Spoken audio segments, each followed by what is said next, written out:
नमस्कार, मी प्रसादन मुळे एक पात्री लघुनाटिका सादर करत आहे. त्याचं नाव आहे डिटेक्टिव्ह. धन्यवाद धन्यवाद धन्यवाद.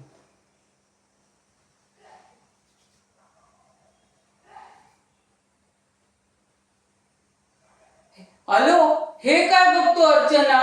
परत ती विचित्र केस?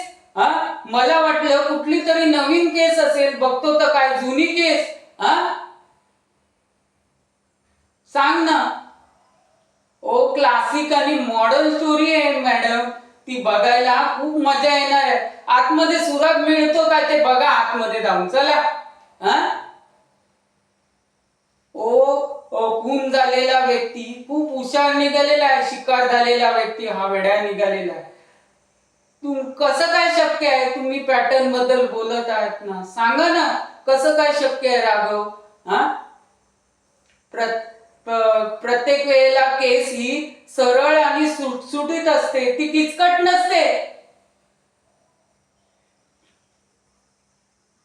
कातील येतो आणि खून करून निघून जातो. हे कसं काय शक्य आहे? सांगा ना मला. प्रत्येक वेळेला केस सिंपलच असते. तुम्ही ज्या पॅटर्न बद्दल बोलत आहात ना राघव, तो सॉल्व्ह करायला प्रॉब्लेम होऊ शकतो राघव. राघव, मला काय वाटतं, मी आल्यापासून ना इथे माझं कसं तरी होत आहे. माझं डोकं जड झालंय. बघा ना, शरीराचे अवयव एके ठिकाणी पडलेले आहे. डोकं कुठेतरी विचित्र पडलेलं आहे. मला सांगा ना. ही केस इंटरेस्टिंग स्टोरी आहे. ती करायला मजा येणार आहे. धन्यवाद.